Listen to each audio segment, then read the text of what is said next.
यीशु मसीह के 600 साल पहले जब यशायाह नबी फ़लस्तीन में नबूवत कर रहा था, तो बुद्ध महात्मा इंडिया में प्रचार कर रहे थे। लोग बहुत प्रभावित थे उनके प्रचार से। और एक दिन एक महिला आई, उनके पैरों पर गिर गई और कहने लगी कि महात्मा, हम आपके वचन से बहुत प्रभावित हैं और हम जानते हैं आप अलौकिक पुरुष हैं, लेकिन आज मेरे पास एक प्रॉब्लम है। बोले क्या हो गया? बोले कि मेरा एक जवान बेटा था, मेरे जीवन का सहारा था, वही कमा के लाता था। मैं कुछ नहीं कर सकती, लेकिन वो कमा के लाता था, हम दोनों खाते थे, लेकिन आज वो मर गया है। और चूंकि आप अलौकिक पुरुष हैं, मैं चाहती हूँ कि आप उसको जिंदा कर दें।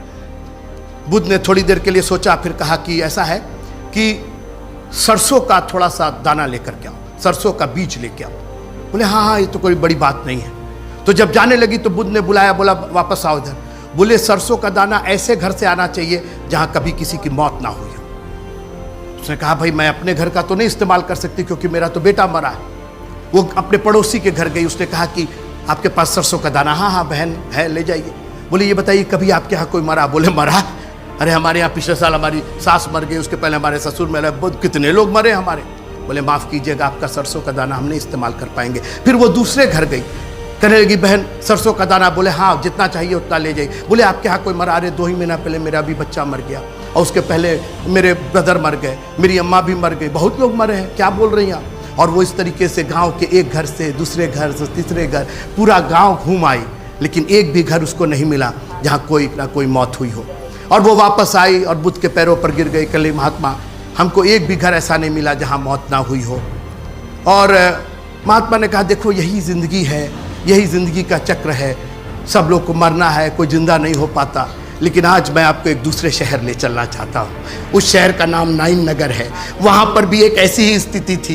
एक महिला थी, एक बूढ़ी स्त्री थी, एक बूढ़ी माँ थी जिसका जवान बेटा मर गया था, और लोग अर्थी पर ले करके उसको कब्रिस्तान जा रहे थे। उन्होंने भी मान लिया था कि यही जीवन का चक्र है। मगर मैं आपको बताऊँ, वहाँ पर एक आदमी चलता हुआ चला आया 2000 साल पहले। उसने कोई उपदेश नहीं दिया, यही जीवन का चक्र है, यही होना है, यही सबके यहाँ होना है। उसने उस लड़के का हाथ पकड़ा और कहा हे जवान, मैं तुझसे कहता हूं उठ जाओ। जानते हैं क्यों? क्योंकि उसके पास पुनरुत्थान की सामर्थ्य है। ये हमारा प्रभु कोई प्रचार नहीं करता, वो आपको सिर्फ जिंदगी नहीं, आपको बहुत आयत की जिंदगी देना चाहता है। उसने कहा जो मुझ में मरता है वो मर भी जाए तो भी वो जी उठेगा। हालेलुया।